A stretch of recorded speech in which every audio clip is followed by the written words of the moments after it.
वर्मा जी नमस्कार। नमस्कार नमस्कार। और धूप तो सही होगी, ठंड शुरू हो गई है लगता है। ठंड तो अब धीरे धीरे करके अब जवानी की ओर बढ़ रही है हम्म। दिन। नहीं, जवानी तो बढ़ रही है, सुना है उधर पहाड़ों पे अच्छी खासी बर्फबारी भी हो गई है। हाँ, तो पहाड़ों पर बर्फबारी होगी, यहाँ पर कोहरा गिरेगा जी। और उधर भी बर्फबारी का सितम होगा, यहाँ पर कोहरे का सितम होगा। सितम तो सरकार भी ढाल रही है। नहीं तो सितम तो किसानों के ऊपर भी ढाया जा रहा है मुझे लगता है, क्योंकि ये फिर से चले आ रहे हैं सारे बॉर्डर्स पे। ये किसानों पर कौन सितम डाल रहा है कि किसान ही बार बार दिल्ली कूच करो, दिल्ली कूच करो। तो आखिर कोई दिल्ली में मकसद है होगा क्या? ना, कोई मकसद होगा ना, आप खुद बताइए। आदमी क्यों अपने ठंडक में चला आ रहा है, उसको क्या मजा आती है क्या इन लोगों को? ऐसा तो है नहीं। नहीं, हम्म। तो हम कह रहे हैं कि अगर दिल्ली से ही जी। क्या मतलब सारी उसका समाधान निकल आएगा क्या? ये तो अगर आपको समाधान करना ही है तो दिल्ली के बाहर भी कहीं पर भी कागज लगा लेना है। जैसे अब दिल्ली एक भारत की राजधानी, एक बहुत बड़ा शहर है हम्म। और वहाँ पर लोगों को जो ड्यूटी आना जाना है, प्राइवेट है, उनको दुकानें खोलना, सरकारी है, या सभी चीज में कितनी बाधाएं पड़ती है, ये भी तो ध्यान देना हाँ, चाहिए। न्यूसेंस तो है एक तरह का। है? फिर तो लेकिन यह कि किसानों की बात को हम्म। ए, या ये ज्यादा डिमांड कर रहे हैं हम्म। या सरकार इनकी बात को सुनना ही नहीं चाहती है। हम्म। अब ये तो वक्त बताएगा, किसान बतलाएंगे हम्म। कि इनकी क्या डिमांड है, कैसे क्या है, सरकार इस पर कितना अमल करने में सक्षम है या नहीं है, हम्म। या नहीं करना चाहती है। हम्म। ये तो कहा कहते हैं बार बार इस तरह से कुछ करना भी। और जिस प्रकार से अभी पिछली बार आपने देखा होगा जी। कि किसानों ने जैसे कुछ किया हम्म। तो उनके उनसे निपटने के लिए तो इस प्रकार के इतने तगड़े इंतजाम किए गए, उसी बाउंड्री लोहे से और क्या क्या करवा दिया गया रोडों पर। भले जो है हाँ, इंटरनेशनल जो निकल के कील है, जाल दी गई थी। इस प्रकार से जैसे लगता है कि एक जी। इंटरनेशनल युद्ध हो रहा हो, हम्म। उस हिसाब से तैयारी हो जाती है। हम्म। क्या ये भी जो है किसी के लिए भी ये ठीक नहीं है, क्योंकि रोड बनती है, बिगड़ती है ऐसी हालत में, तो सभी के लिए नुकसानदेह है, सरकार के नहीं लिए तो भी फिर है। किसान क्या करे ये बताइए आप। है? किसान क्या करे? किसान जो है देखिए, दो ही चीज होती है जी। हमारे अनुसार। हम्म। जो आप कर सकते हैं वो करिए।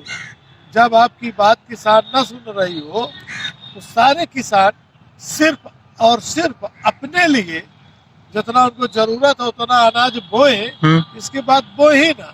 सरकार जब खरीद ही नहीं पाएगी, खरीदने के लिए सरकार के पास रहेगा ही नहीं, तो ना एमएसपी का झंडा रहेगा ना उसका रहेगा। तब त्राइमम बचेगी तो फिर सबको ही उसमें बात करने को तैयार होगा। नहीं, इसमें तो शायद रूल्स रेगुलेशंस भी हैं कृषि विभाग की तरफ से कि आपको इतना उगाना है, शायद ये भी तो ऐसा है तो कुछ। कुछ नहीं है कि आप मतलब किसी किसान को नहीं आपको इतना उगाना है कि उतना उगाना है। भाई किसान पे सक्षम होगा तभी तो उगाएगा। और जो किसान आत्महत्या कर ले रहा है तो उसमें कौन जिम्मेदार है फिर? नहीं तो ये बताइए कितने दिन चलेगा भाई ये? वो अपने लिए उगा लिया, ठीक है। हाँ। उन्होंने अगल बगल दे दिया, ठीक है। लेकिन देश के ऊपर भी तो बात आ जाएगी। हम आप क्या खाएंगे खुद से बताइए आप। अरे तो फिर आप किसानों के साथ क्यों नहीं जाते? अगर आपको अपनी ही चिंता है तो किसानों को भी अपनी चिंता है। तो अगर किसान अपने लिए उगाना शुरू कर दे, नहीं बेचेगा, हम साल भर नहीं खेती करेंगे, हम अपना उगा करके क्या कहते बैठ जाएंगे, तब क्या करेंगे? पूरे देश की जनता जो है जी फिर त्राइमम बचेगी और फिर यही लोग सरकार के किसान के पक्ष में आएंगे और ये चीज आएगी कि नहीं भाई इनकी जो जायज मांगे हैं इनके साथ सब कुछ बैठ करके बातचीत भी करेंगे। नहीं, वैसे एक बात तो देखिए सच है। हाँ। कि किसान बेचारा पूरे उसको देश को खिलाता है ना। लेकिन वो बेचारा मतलब सदियों से वो जो है गरीब ही चल रहा है।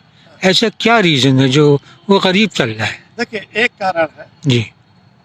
पहला, इसके लिए किसान स्वतः जिम्मेदार है। कैसे? कैसे ये भी बतला रहे हैं जी। और दूसरा सरकार की नीतियां भी नहीं है। अब वो खुद जिम्मेदार ये है कि कई बार ये चीज आई, पहले तो आपने देखा होगा कि किससे जो फसलें होती थी एक ही सीजन में विभिन्न प्रकार की फसलें होती थी, ठीक है।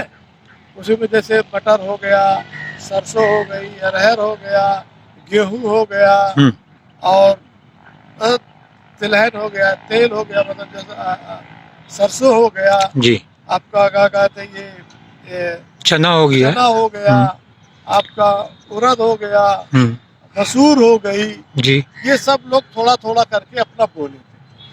अब देखा गया अक्सर कि किसी जिले जिले में गेहूं बोया जा रहा तो एक साइड से गेहूं ही गेहूं, चना बोया गया तो चने चना, आलू बोया गया तो आलू ही आलू।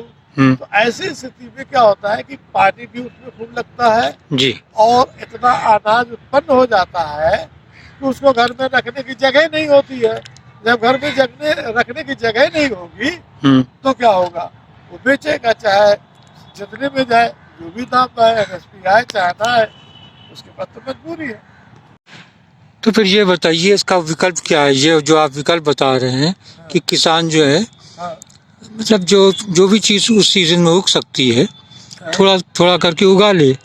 बात ठीक है, ये भी आप कह रहे हैं, क्योंकि एक्सेस जब आपकी ग्रोथ नहीं होगी तो दिक्कत भी नहीं होगी, और थोड़ा थोड़ा अगर लगेगा तो वो बिकने में भी दिक्कत नहीं होगी उसको। लेकिन क्या यही विकल्प है या मतलब कुछ और है? देखिए, और तो विकल्प हमारी समझ में नहीं आता है जी, बात यही आता है कि या तो अल्टरनेट किसान कभी ये बोले, कुछ ये फसल बोले, कुछ किसान वो फसल बोले, अलग अलग करके, या तो सारे किसान जो है अपना कुछ 1 बीघा में गेहूं बो लिया, 1 बीघा में मटर बो लिया, चना बो लिया, 1 बीघे में क्या कहते हैं सरसों बो लिया। इस तरह से जो फसल को उगाना कम करेंगे, शुरू कर देंगे जी, तो हमारे खेत की उर्वरा शक्ति भी बढ़ेगी, साथ में फसल भी होगी और उनको सारी चीजें मिलेंगी। और जब गेहूं अधिक होगा नहीं, अन्य चीज ज्यादा होगा नहीं, तो फिर क्या होगा कि आपको थोड़ा सा रेट भी अच्छा मिल जाता है। एमएसपी सरकार दे या न दे, आप पब्लिक देने को तैयार हो जाते हैं। नहीं तो इसका कोई एग्जाम्पल उदाहरण आप दे सकते हैं पुराना, मतलब आज से चलिए 10-20 साल पहले का? से जो अगर हम करें लगभग 50 साल पहले की अगर बात करते जी बताइए। तो उस समय हम अपने गांव की बात करते हैं जी, तो मेरे गांव में इस समय जोड़री जिसको कहते हैं, छोटा मक्का। किस गांव की बात कर रहे हैं आप? फतेहपुर डिस्ट्रिक्ट के ग्राम खांडे देवर की बात कर रहा हूँ, उत्तर प्रदेश की? हाँ, उत्तर प्रदेश की। जी जी। तो वहाँ पर इस समय जो फसल होती थी तैयार होने में, जो करबी जिसको बोलते हैं, चरई, जो जानवरों को चारा भी खिलाने के काम आता था, जी जी। उसके बड़े बड़े ऐसे भुट्टे होते थे, भुट्टे आते थे, लोबिया होता था, अरहर भी आ जाती थी, और खेतों में इस समय देखेंगे तो मटर है, खूब गेहूं है, सरसों है, आपकी शकरकंद भी लगती थी और लगभग हर कोई लगाता था जी। ये नहीं कि मतलब 2-4 किसान लगा लिया, ऐसा नहीं था। जी जी। हर घर में जिसके पास खेत था उसके पास शकरकंद भी होती थी, वो आलू भी लगा लेता था।